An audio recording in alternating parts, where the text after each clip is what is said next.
I do know that our SVR colleagues are are in the house, I should say.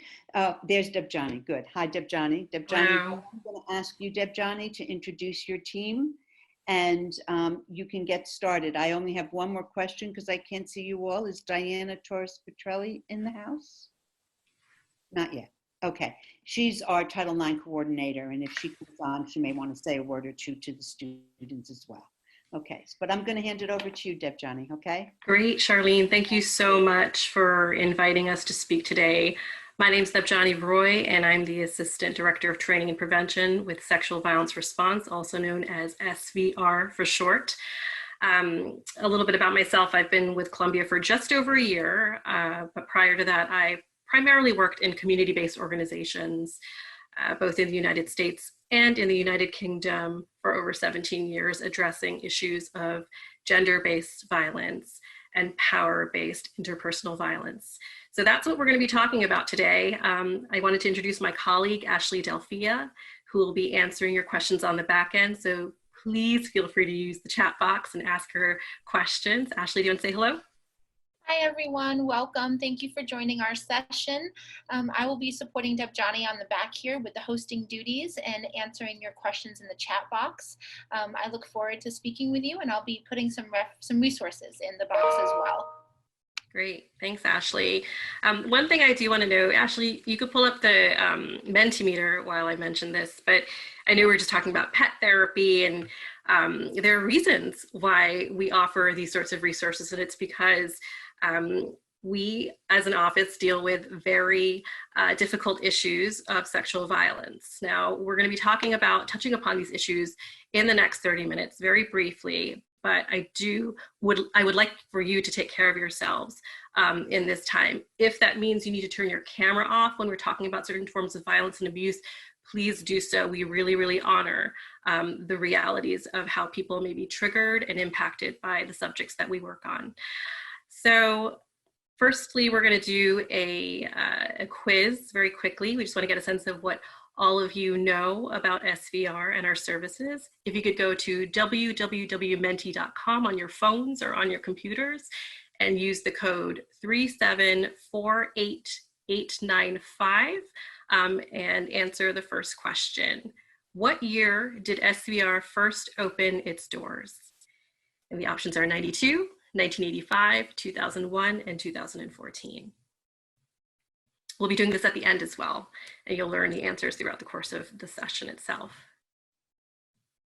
Great.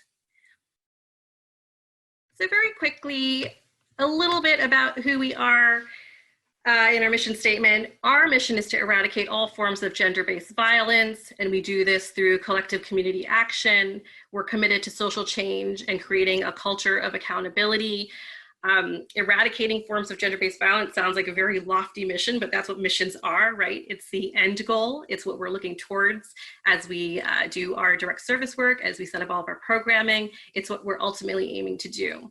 Now, in our name, sexual violence response, it may sound like we only respond to cases and situations of sexual violence. However, we work on all forms of gender-based violence, all forms of power-based interpersonal violence, including relationship violence, of course, dating violence, stalking, past trauma, sexual harassment, everything that you can think of around all of those issues. And of course, there are other issues that arise throughout all of these issues, including things like forced marriages or something that might be a little bit more community specific. So we have a niche in all of those areas and expertise in all of those areas.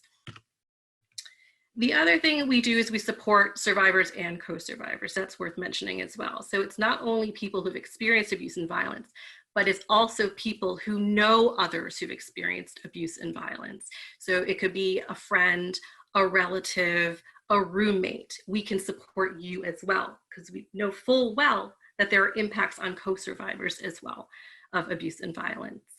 There are three areas of our work, three key areas. There's our advocacy work, our prevention work, and our outreach work. Also, our work overall is trauma informed, which means that we understand the true impacts that trauma has on individuals. The fact that abuse and violence can impact people in different ways based on who we are, how we experienced it, how long ago we might have experienced it, if we're experiencing it now. We understand the many different ways in which it shows up. And so we have a trauma-informed and survivor-centered approach. And our work is confidential, also very, very important. If you walk out of here with 3 pieces of information, that's a really important piece. Whatever you share with us is confidential and is not shared with anybody. There are a few exceptions, of course, in the case of elder and child abuse, or if you are going to cause harm to yourself or to others. So there are some exceptions. However, the confidential piece is crucial, so it allows you to share whatever it is you need to get the support and guidance that you need in that moment with our team. And so I will go a bit more in depth with the various areas of work, but first I'll talk a little bit about our history. So here's an answer to one of the questions. Well, in '91, a group of students worked with administrators to create a safe space for survivors of rape and IPV on campus. So it was very much student-led. And in '92, the Rape Crisis Center opened its doors in Butler Library, and we started to provide walk-in services as well as helpline services. In '98, we officially became a DOH state-certified Rape Crisis Center. And what that means is that we're held to statewide standards around rape crisis services. And that means that we're held to a different standard. And so we provide a lot of different services according to those mandates. And also, we are the only DOH certified rape crisis center on a college campus in New York State. That's important to know as well. So now we're known as SVR. We had a very long name prior, and for short, we're known as SVR for short. And we officially formed in 2004. In 2014 and 15, we added 2 locations, the Morningside campus in 2014 and the CUIMC campus in 2015. So we're located in Lerner and then in Bard Hall, which is soon to be renamed, on the CUIMC campus. And in 2017, we celebrated our 25th anniversary of this work. So we've been in existence for quite some time. So we wanted to list out very explicitly the confidential resources, which include us, of course, as well as other units that belong to Columbia Health, Counseling and Psychological Services, Alice Health Promotion, Gay Health Advocacy Project, which is under Alice Health Promotion, Medical Services, and Disability Services. We are all confidential, and we all are units under Columbia Health. And then in addition to that, other confidential services include the Chaplain's Office and the Ombuds Office. The Ombuds Office offers confidential advice if you have conflicts with roommates or colleagues or friends or family. They also offer mediation services. Chaplain's Office and Ombuds are not under health, but they are also confidential. So we want to make it very clear that anything other than these listed here are non-confidential services. And non-confidential means that they are mandated reporters. This includes the Title IX Office, the Student Conduct and Community Standards Office, including the Gender-Based Misconduct Office, student group advisors, university faculty and administrative staff, including TAs and graduate workers, and the Equal Opportunity and Affirmative Action Office. So, say for example, a student, we have interns who are part of a team, they're grad students. They are part of SVR, say that they're also a TA. If they're wearing their SVR hat and say they're tabling in Lerner, under normal circumstances, we'd be tabling in person, they would be a confidential service or confidential person if you disclose to them wearing that hat. If they were in their TA capacity, right, and you're in class and it's after class and you disclose to them, then they would not be wearing a confidential hat. So even like one person in different roles, it can vary. So there is a nuance to all of this as well. So a bit more about our advocacy services. As I've mentioned, I will say it over and over again, we are confidential, which allows for the space for people to share what they need to get the support and guidance they need. But we also provide short and long-term services. we have a 24/7, 365 days a year helpline, which you'll see below, 212-854-HELP-4357. And we also offer services like housing accommodations, academic accommodations that may be needed in a moment of crisis. Say somebody has a deadline for a paper and they've experienced something very traumatic over the weekend close to the deadline and they're unable to fulfill that deadline. We will work with the survivor and the school to arrange for some sort of accommodation. Similarly, housing, if someone is in a crisis situation and it is not safe to be in their home, we can work with that individual for housing accommodations. And if you are a co-survivor and you know someone is in a bad situation and you don't know where to refer them to, you can call us up and access the guidance on these resources as well. We also have, we offer referrals to other on and off campus resources. Say somebody wants more longer term support and counseling. We could refer people to CPS. We also refer people to community-based organizations. There are so many amazing organizations around New York City that speak to specific communities, like the South Asian community. I've worked in the South Asian community on these issues. There's Saki, there's Womankind working with the Asian American community, there's New York City Anti-Violence Project working with LGBTQ community. So we could refer you to community-based resources as well as national resources that they can lead to international resources. We're very well aware of the fact that everyone is all over in various locations. When we're doing these trainings, we're aware of that. So we can refer you to the appropriate resources that's closest and convenient to you, and we'll do our best to arrange for that. And to add to our short and long-term services, of course, we do crisis intervention, counseling. We do accompaniments to hospitals, to the police station if you do want to file a report, to the courthouse. I'm so sorry, Franny. I think someone, if you could turn your mics off, that would be great. I think I hear somebody in the background. So we do accompaniments. Of course, a lot of those accompaniments during this period were virtual and telephonic. However, we are able to now start doing more in-person accompaniments, and that could be arranged with the advocate that you work with when you talk to them. That's something that can be discussed if you need to go to the police station, if you need to go to the hospital or the courts. A really important service is the remote temporary order of protection. I remember back in the day when I did this work, this is something that you would have to go to the courthouse or police station to at least arrange to get an order of protection. Now you can do it online, and you can work with one of our advocates to arrange for an order of protection online if you need that service to be apart or away, or to not be contacted by someone who has been abusive to you or violent to you. So that's a really convenient service. We also provide safety planning assistance, very, very crucial. A lot of people, that word or phrase is thrown around quite a bit. People don't always know what safety planning means, but it's assessing whether or not, if you're living with an abuser, how safe it is. Do you want to leave that situation? Questions of finances, do you have separate bank accounts?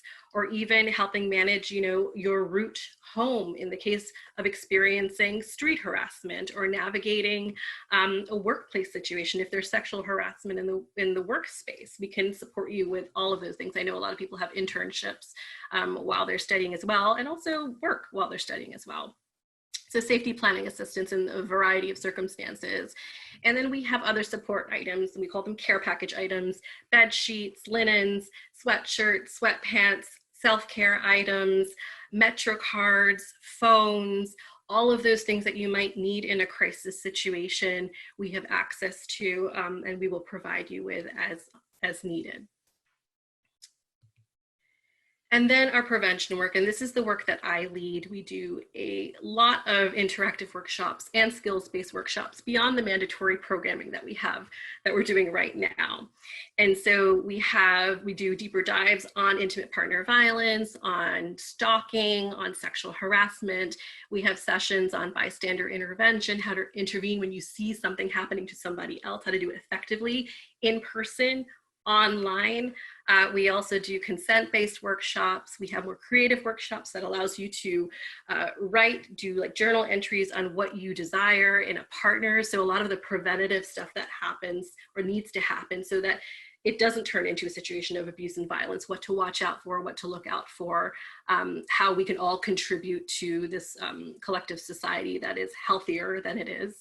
And then we do film screenings. We've screened things like Spotlight in collaboration with schools. And then we have talkbacks with the directors. We do panel discussions and lectures. So quite a lot of programming. And then of course we do outreach.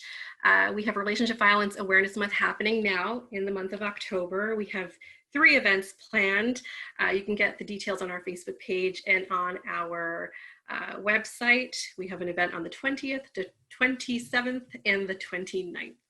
And then we also have a lot of sessions happening on a weekly basis called Peace and Presence. It's a mindfulness series. We have yoga classes, visual arts classes, vocal classes, and that's happening. You can get all those details on our site and on our Facebook page as well. That's running until Thanksgiving, I believe. And then we have Sexual Assault Awareness Month in the month of April, and we have a lot of programming during then as well.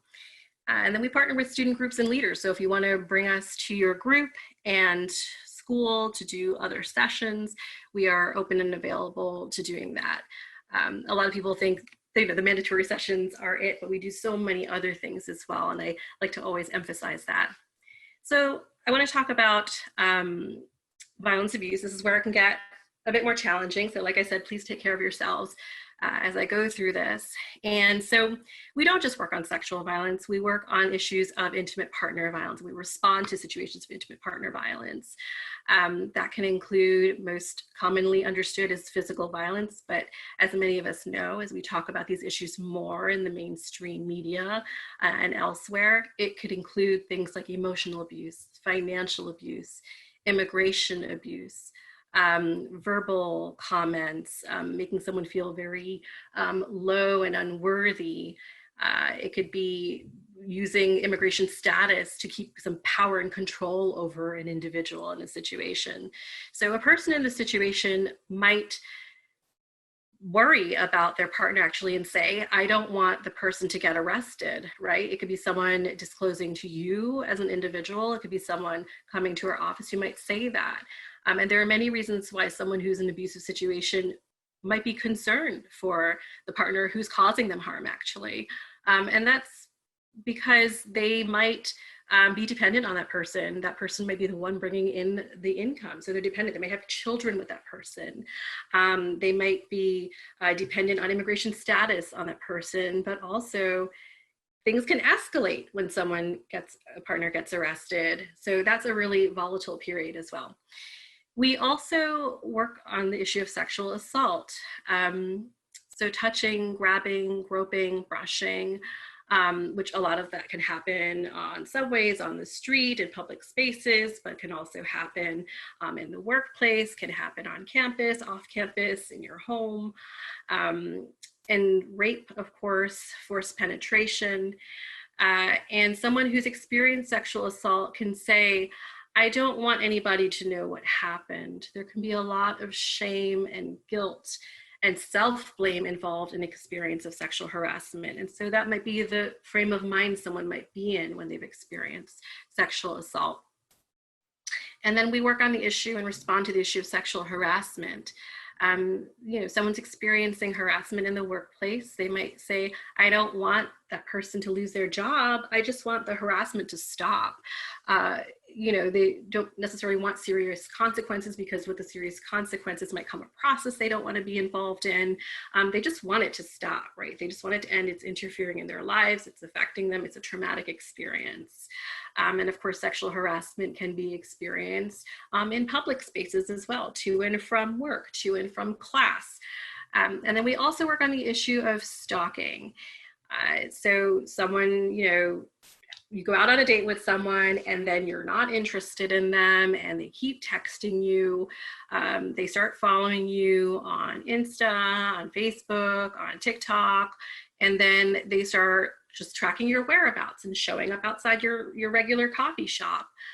They know your class schedule, those kinds of things. And of course, there's a lot of online stalking that happens as well. So online, in person, and between the two. And so someone in that situation, survivor might say, what can you do to make this stop? That's something that we might hear. This is infiltrating every aspect of my life. It's ubiquitous. It's too much. And then we work on the issue of past trauma. No matter when or where you've experienced violence or abuse in any form, shape, or form, as a child, in adolescence, at another institution, we will work with you as well. And someone might say, if this happened a long time ago, can I still make a report? And we will work with you to navigate that. One thing I didn't mention prior is that if you do decide to make a report, criminal report, or through the Title IX offices, you can ask us for guidance through that process. A lot of it might seem very daunting, right? And so we are here, the survivor advocates are here to break it down for you step by step in terms of what happens, what could it look like, and overcoming maybe some of the barriers you might face or encounter in that process for yourself, because it's a big step. And of course, there are various impacts of violence.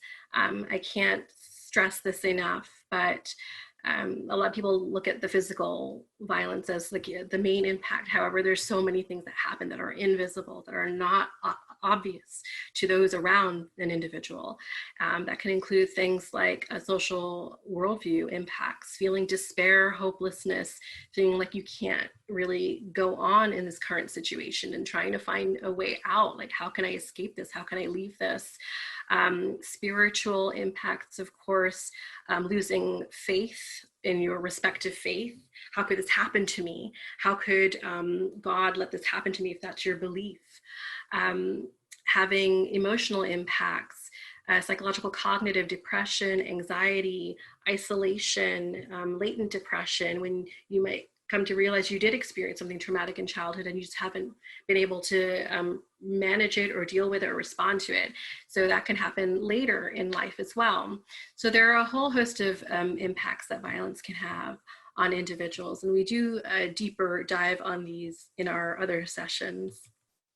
And then I want to be mindful of the fact that, and our office is very much mindful of the fact that we all hold multiple identities, race, religion, sexual orientation, gender identity, religious expression, and all of these things can help shape our experiences of violence and abuse, how we experience it, what forms we experience it as, what are the social, societal pressures from our respective communities in terms of how we experience it, but also it can really shape who we are in terms of our identities, can impact the barriers in accessing the resources that we might need, right? The understanding from a survivor advocate, or not survivor advocate, but an advocate of any kind, or a friend, might not understand fully what we are experiencing. Our survivor advocates are very well aware of this. And so therefore they are trained to work with people of many different identities, understanding the singular aspect or the singular impacts and experiences of violence and abuse on individuals. So we are all mindful of this at SVR, and as well as our program people, our facilitators are very mindful of this when we administer our sessions. We all have a role to play in supporting each other through all of these things. Violence and abuse is very, unfortunately, common, experienced by many, many people globally, and we are not exempt at Columbia from those experiences. So what you can do to support a person is believe the person if they come to you, give them the space to express what they need to, anger, frustration, sadness, ambiguity, ambivalence. No matter what it is, be there for them, listen openly and actively, give them the space, and also believing the person you're creating a sense of trust that and building a trust that they might not have received from somebody else. There are a lot of skeptics out there. There are a lot of people who will gaslight and question someone's reality of abuse and violence. So believe the person, listen openly and actively, and as best as you can, provide resources. If you come up against any barriers in providing resources, we are here to provide those resources for you so you can extend it to that person in your life who needs it. So we can all support. We are here for you. You can call the 24-hour helpline, 212-854-HELP. And then we also have a business line, 212-854-3500. I'm going to share my contact info at the end. We have 3 locations, as I mentioned earlier, and we do telephonic and virtual sessions, and that's how we can be contacted, but we're also doing walk-in services. And for the latest walk-in hours, please check our website. Due to the pandemic, due to various issues, hours and access to certain buildings, had shifted in March, right, when everything happened. And so for the most up-to-date information, please access this on our website. And Lerner is temporarily closed, and we are at Hewitt 105 right now for walk-in services in that area, just so you know, but check our site. And we are at www.health.columbia.edu SVR. And you can follow us on Facebook for our programming. We also show recordings of our events that we have hosted in the past, conversations with filmmakers and artists and people who are doing really incredible work in the community around addressing these issues. And then this is my contact info. Please feel free to reach out to me if you want programming, if you need any support of any kind. I could direct you to the right person, our survivor advocates, call our helpline, and we are here to support you on these very important issues that impact a lot of us, if not all of us. So thank you for listening and welcome to Columbia. I know we're weeks in now, but welcome. We will run the final Mentimeter. Thank you very much for that presentation. And thank you so much for all of the support that you give to our students. And Michael, you and your team, I extend a great thank you to you all as well. The entire Columbia team has been an invaluable resource for us, and I appreciate your attention to our students. Thank you, everyone. Thank you, Charlene.